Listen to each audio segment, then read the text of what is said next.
नमस्कार मित्रों, माई smart school के इस इनिशिएटिव में वापस हम संस्कृत विषय की ओर आगे बढ़े। आप अपने विषयों की कक्षाएं निरंतर देखते रहें, विविध कक्षाओं की, विविध अध्यापकों की।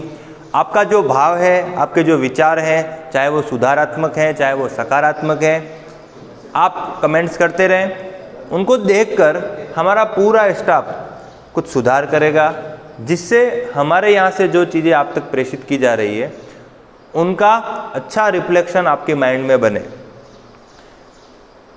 संस्कृत में एक सामान्य कक्षा भी चल रही है संधियों की, जिसमें आरंभ में हमने दीर्घ संधि पढ़ ली, गुण संधि पढ़ ली, वृद्धि संधि पढ़ ली, अयादि संधि पढ़ ली। और इससे पहले वाली एक कक्षा जिसमें बेसिक स्ट्रक्चर बताया कि एक भाषा कैसे आगे बढ़ती है और उसके कंपोनेंट्स के बारे में बताया। उन कंपोनेंट्स में से हम संधि के बारे में अभी बात कर रहे हैं। आज हम एक और नई संधि के बारे में बात करेंगे, छोटे छोटे वीडियो के माध्यम से, ताकि आपके दिमाग में एक टॉपिक लिया जाए वो क्लियर हो जाए, दूसरा लिया जाए वो क्लियर हो जाए। इसी के मद्देनज़र एक नया टॉपिक हम पढ़ने जा रहे हैं, एक नई संधि पढ़ने जा रहे हैं। और यथासंभव स्कूली शिक्षा में स्वर संधि की यह अंतिम संधि होगी, यण संधि। स्वर संधि को अच संधि भी कहते हैं, इत्यादि इत्यादि हमने पहली कक्षाओं में बात कर लिया। यण संधि के बारे में हम बात करेंगे। पूर्व की भांति यह संधि भी बहुत सरल है। आपको बेसिक रूल्स पता होने चाहिए, संधि कहाँ होती है, कैसे होती है, क्यों होती है, और उसको पता करने का आपको नियम पता होना चाहिए कि यहाँ ये संधि है तो कैसे। लास्ट कक्षा में मैंने आपको ये बात बता दी, जब अयादि संधि को मैं बता रहा था कि अयादि संधि जो है वो कुछ हद तक वृद्धि संधि का उल्टा है, कि जैसे ए, ऐ, ओ, औ, यानी अयादि संधि कुछ हद तक वृद्धि संधि का उल्टा है। आज जो हम यण संधि पढ़ने जा रहे हैं वो यण संधि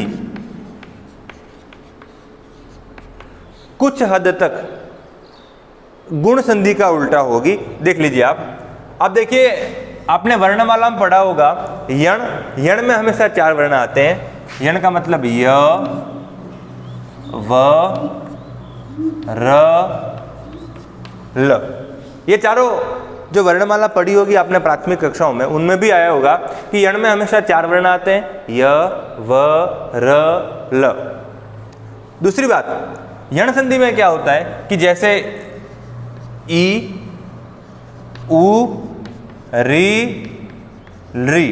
परसों वाली अथवा कल वाली कक्षा में मैंने आपको बताया ही था कि 3 संधियां ही ऐसी हैं, दीर्घ, गुण, वृद्धि। उन संधियों में पूर्व और उत्तर पद दोनों वर्णों के स्थान पर कोई एक वर्ण होता है। अब संधियां ऐसी आ रही हैं जिसमें पूर्व पद के अंतिम वर्ण के स्थान पर ही कुछ नया वर्ण होगा और पीछे वाला जो वर्ण है उसका योग होना आवश्यक है। और अभी स्वर संधि की जब हम बात कर रहे हैं तो पीछे वाला वर्ण स्वर ही होगा। तो इसीलिए ई, उ, री, री, और पीछे कोई भी स्वर है, यहाँ भी स्वर होना चाहिए, यहाँ भी स्वर होना चाहिए, स्वर होना चाहिए और स्वर होना चाहिए। पीछे कोई भी स्वर है तो ई के स्थान पे य होगा, क्रमशः इसको आप लिखते जाइए। उ के स्थान पर व होगा, आधा होगा। री के स्थान पर र होगा, री के स्थान पर ल होगा। अब देखिए, इसको यदि आप नज़र में डालते हैं और आपको पुराना ज्ञान पता है तो ये चारों चीज़ें आपको गुण संधि में दिख जाएंगी।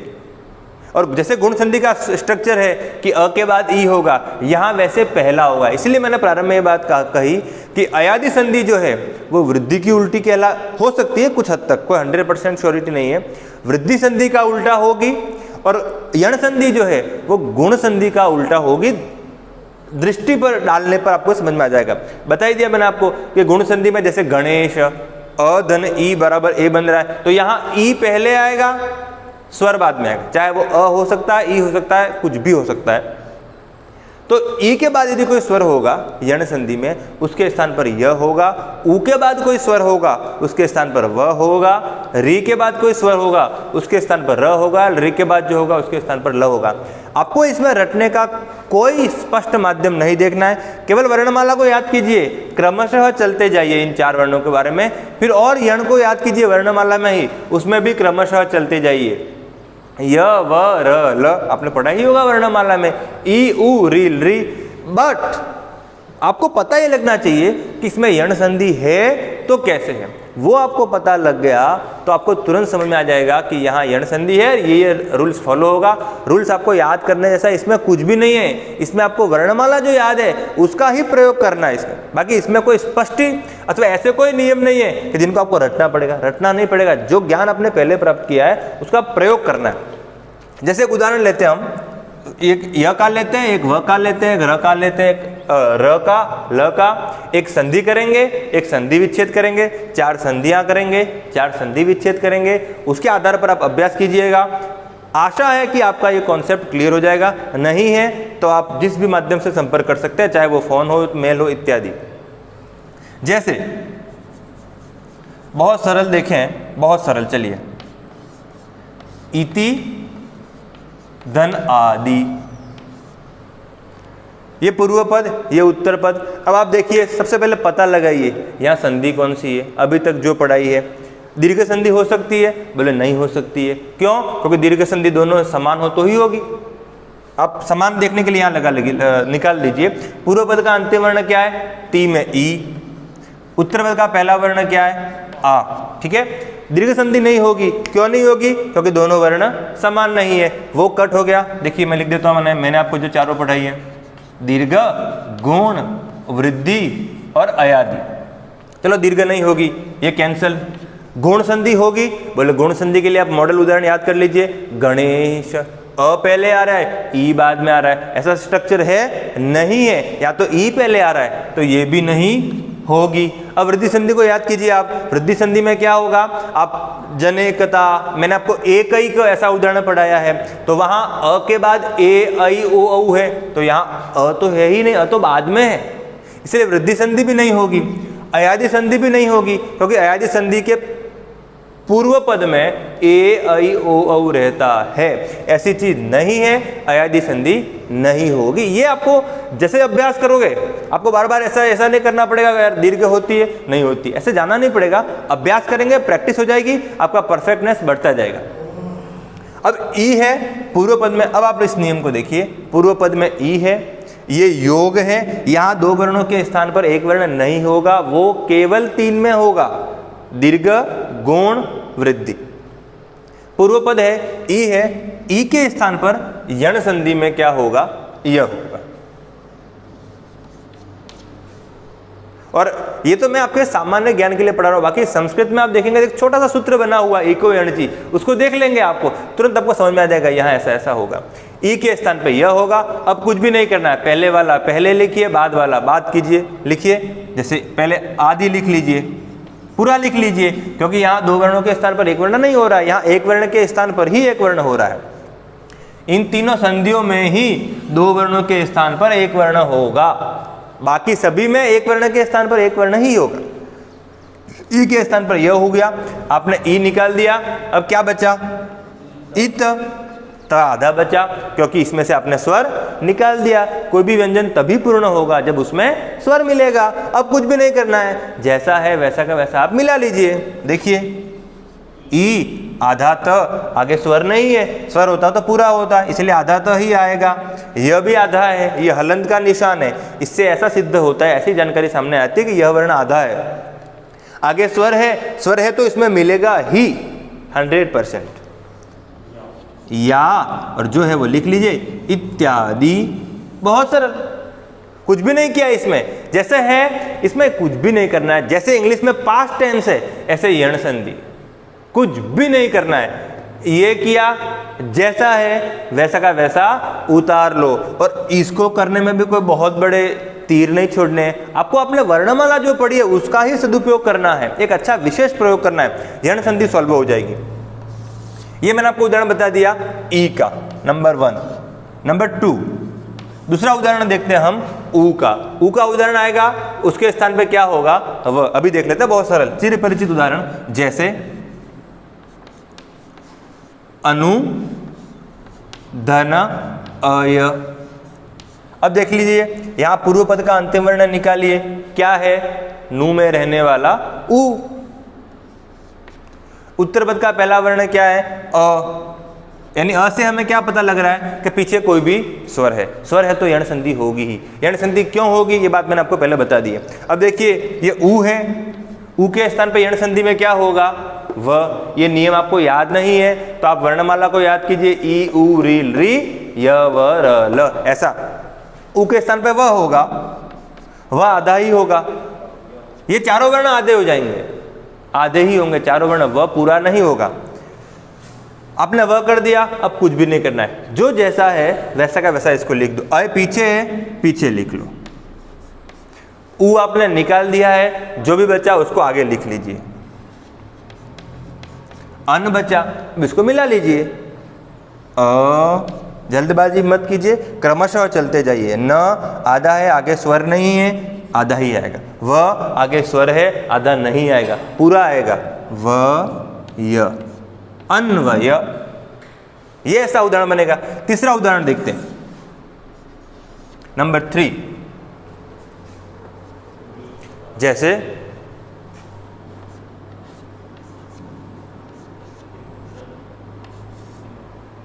धन ऐसा ही कर लो ओनली, अथवा आ कर दो, कुछ भी कर दो, वो इसमें इतना डिफिकल्ट, ऐसा कुछ दूसरा कुछ करेंगे तो इससे बदल जाएगा, ऐसी कोई बात नहीं। जैसा जैसा आपका दिमाग, अंश भी लगा सकते हैं, आदि भी लगा सकते हैं, कुछ भी लगा सकते हैं, लेकिन एक सरल सी बात मैंने लगाई है ये आपको समझाने के लिए। ये पूर्व पद, ये उत्तर पद। पूर्व पद का अंत्यवर्ण क्या है, री, दिख ही रहा है आपको ये आंखों से, री ऐसा है। उत्तर पद में स्वर है, जरूर है। स्वर है तो स्वर से क्या पता लगेगा कि स्वर है तो ही यण संधि होगी, क्योंकि री के बाद कोई स्वर होगा तभी यण संधि होगी। ये यण संधि का, इसे नियम कह दीजिए, सूत्र कह दीजिए, जो आपकी इच्छा, लेकिन आपको फॉलो इन्हीं रूल्स को करना है। तो री के स्थान पर र होगा, आपने री किया है, री के स्थान पर र होगा। अब कुछ भी नहीं करना है, जो पहले उसको पहले लिखिए, जो बाद में उसे बाद में लिखिए। जैसे ये आ है, उसको बाद में लिख लीजिए, पीछे वालों को पहले लिख लीजिए अपने आत्मविश्वास के लिए। आपने री निकाल दिया तो कैसा बचा, आधा, बस जैसा है वैसा का वैसा लिख लीजिए। अब पी त आधा है, आगे र है। आपने वर्णमाला में संयुक्त वर्ण पढ़े ही होंगे, त और र मिलकर के त्र ऐसा बनते हैं। वैसा नहीं लिखने को आप देखिए, इसे ऐसे भी लिख सकते हैं आप, त आधा किया, र है, र के आगे आ है, रा कर दीजिए। लेकिन वर्तनीतः ये शुद्ध नहीं है, लेकिन वर्तनी के हिसाब से 100% शुद्ध नहीं है, क्योंकि वर्तनी के कुछ अपने इंफ्रास्ट्रक्चर रूल्स हैं उसके, क्योंकि संयुक्त वर्णों के कुछ अपनी क्रिया है। अब आप इसको, जो त और र मिल करके, ये वर्णमाला की बात है, पहले दूसरी कक्षा की बात है, त और र मिल करके त्र बनते हैं।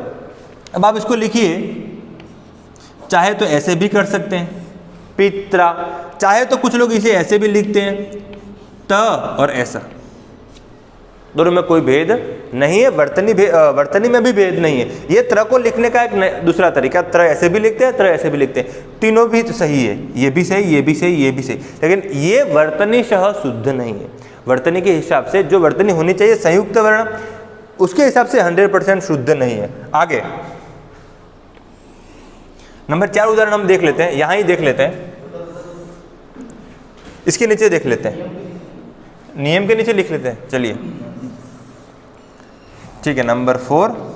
अब जैसे री धन अ, अथवा अ कर ली, उदाहरण तो आकृति ऐसा भी मिलता है, जैसे री धन आकृति। अब री मैंने आपको प्राथमिक कक्षाओं में बताया, री नाम का स्वर संस्कृत में मिलता है। आगामी भाषाओं में अथवा दूसरी भाषाओं में अनयूजुअल होने के कारण ज़्यादा मिलता नहीं है, जिसका ज़्यादा प्रयोग देखने को मिलता नहीं है। रेयर केसेस में ये देखने को मिलता है, बहुत दुर्लभतम है। री अपने आप में पूरा स्वर है, तो री हुआ। अब पूर्व पद का अंतिम वर्ण क्या है, री ही पूरा, क्योंकि यहाँ ये री नहीं है, री अपने आप में पूरा स्वर है, तो री आपने पूरा निकाला। उत्तर पद में स्वर है, यस है, स्वर है, यण संधि का नियम लागू होगा। री के स्थान पे क्या होगा, ल होगा। अब देखिए, री के स्थान पे ल कीजिए, पीछे वाला उतार दीजिए, आकृति, आगे वाला उतारिए, आगे वाला कुछ भी है ही नहीं, क्योंकि री अपने आप में स्वर है, इससे आगे कुछ बचा ही नहीं है। मिला लीजिए, ल आधा है, आगे स्वर मिलेगा आ ला क्री ती, लाकृति, ऐसा रूप बन जाएगा। ये चारों ही रूप, चाहे ई का हो, चाहे ऊ का हो, चाहे री का हो, चाहे री का हो, एक समान नियम के आधार पर चलते हैं। ये वर्णमाला का बेसिक नियम है। इसके आधार पर ई को य करना है, ऊ को व करना है, री को र करना है, री को ल करना है।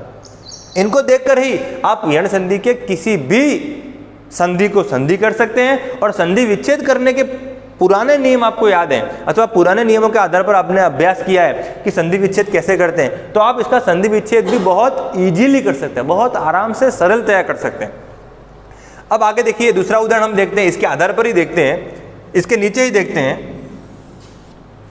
जैसे ई का उदाहरण ई के नीचे देखते हैं, ऊ का ऊ के नीचे, री का री के नीचे, री का री के नीचे। जैसे संधि विच्छेद, ये मैंने आपको संधियां बताई और जैसे मैं संधि विच्छेद अभी कर देते हैं आगामी 2-4 मिनटों में। जैसे संधि विच्छेद करते हैं, जैसे हम करते हैं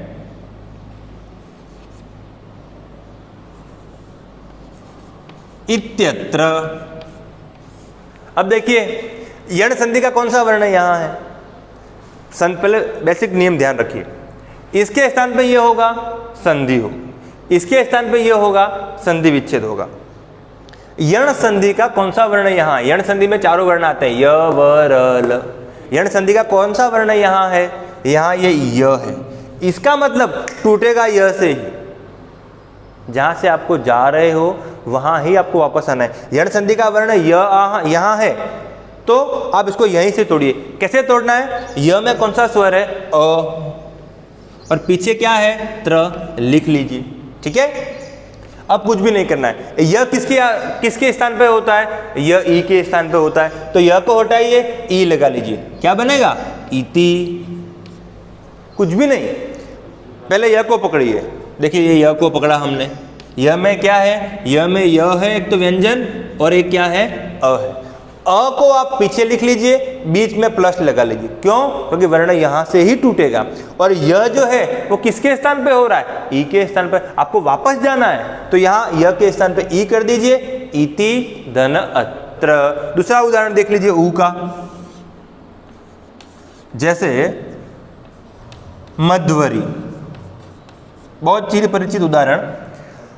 अब देखिए आप यहां यण संधि का कौन सा वर्ण है, य व र ल। य नहीं है, र नहीं है, ल नहीं है, व है, जरूर है।